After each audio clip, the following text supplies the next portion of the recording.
a Sega Genesis and Sega Mega Drive game that was developed by Jaleco. Jaleco, the guys that created Avenging Spirit, Tough Enough and the Peacekeepers, but was cancelled, is finally getting a release via Jaleco and Retrobit. And you know what that means? It means another super rare collector's edition for our Sega 16-bit console. My name's Mike, and this is the Retro Gamer Boy Show.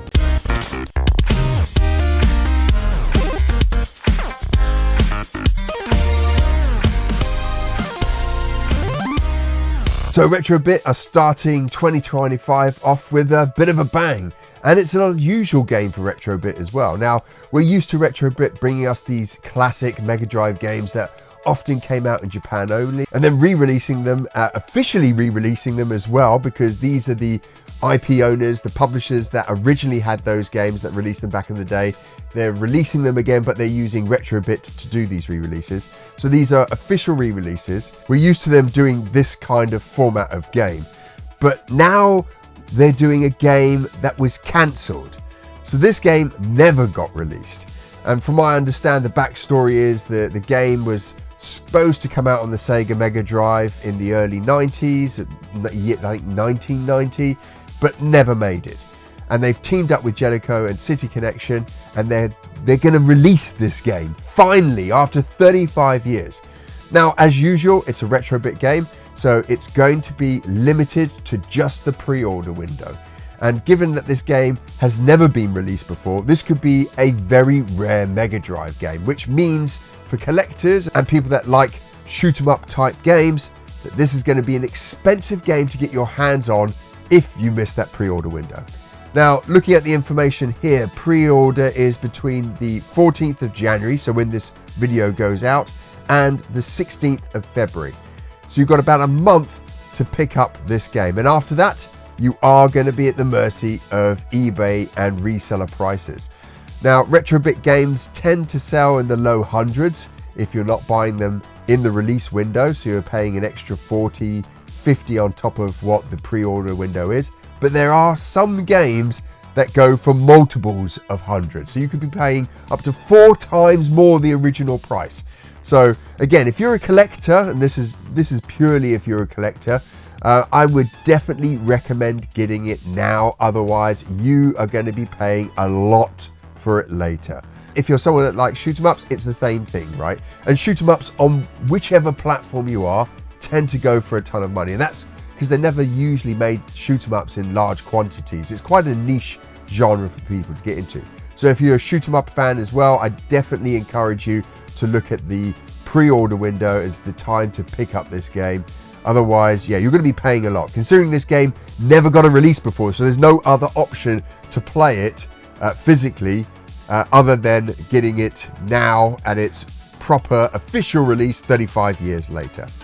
We're going to go through what you can get with this. Again, Retrobit, so you're going to get a ton of cool stuff with it. There is a sleeve, and that sleeve here says that it's going to be individually numbered. So like with all Retrobit games, it will have an individual number on there. So if there's 2,000 copies made, yours will be 158 out of 2,000 copies. So there's an officially numbered copy. There's a full color manual.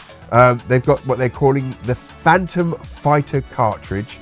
Now, often their cartridges are semi-transparent and will have some kind of treatment. This has got a black treatment to it.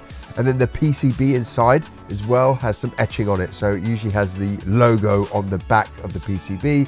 And when you turn the cartridge around, you can see that as well. We then have the normal clamshell that you get with the Sega Mega Drive, and looking at what we've got here, again, reversible covers. The cover looks amazing, and it's been done by a famous artist that does a lot of the model kits for World War II and World War I kind of planes, so he's done all the artwork there. And then on reverse, we've got the tail of the P-47 as well. Looks awesome, looks great against that kind of off-white background there. So 2 really nice reversible covers. And there's a soundtrack as well. So we're getting one of those kind of small CDs, the same as the GameCube had. And that's going to have the soundtrack of the game as well, which is brilliant. I love all these little extras. So It's shaping up to be not only a very unique game for Retrobit, but again, that quality that you expect from Retrobit as well. 𝗵𝗺𝗺𝗃2𝗪𝗃 is part of the 𝗵47 series. It was going to be the 4th game out of 7 with a release date sometime in 1990. It's now going to be the 7th game in the series. The series is a horizontal scrolling shoot 'em up and was mostly released for the arcade. As it's a horizontal shooter, it's less of a bullet hell as you don't have the vertical screen space to fit a ton of projectiles in. It's more destructible objects that make up the gameplay. This is a mixture of indestructible projectiles and enemies coming from right to left. The skill in these games is learning the enemy spawn pattern so that you can avoid or attack the oncoming craft. 𝗵47, the Phantom Fighter, was the original release in 1988 and was successful enough to get a number of ports to home computers and game consoles. A Japanese version of the game for the Mega Drive was developed, called 𝗵47-2 The Freedom Star, and it was shown off at several game shows at the time, but it was ultimately cancelled. Jaleco, City Connection and Retrobit have teamed up to bring this game finally 35 years later to Sega's 16-bit console. It's been renamed 𝗵47-2MD and will have a number of enhancements before its release, including a new sound test mode and improved visuals. Now, I don't have a copy of the game as it was a cancelled game, and getting your hands on a copy of the ROM is extremely hard. So for this week's show, we're going to have to forego my usual playthrough and first impressions of the game. But instead, I have created a custom trailer. So let's roll VT. What does that mean? It means roll videotape. What's a videotape?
Now, despite not having the chance to play this game up front, I'm still very excited for it. This is a chance for us Mega Drive collectors and gamers to own a very unique piece of history. An official game from Jaleco, the developers of arcade classics from back in the 90s. One of their games that they had ready to go but cancelled, they're finally bringing back. And it just goes to show how vibrant and healthy this community is on the Sega Mega Drive and Genesis. The fact that a developer back in the 90s is willing to take one of their cancelled games and release it for original hardware so that we can experience this game. I'm also excited because this was an originally developed horizontal shoot 'em up from a Japanese developer in the 90s, and those were some of the best shoot 'em ups on Sega's 16-bit console. Now, if you want to pre-order this game, I'm going to have the details in the description below, and if I can remember, I'll also pin a comment at the top so that you can get all the details and get your pre-orders in on this game.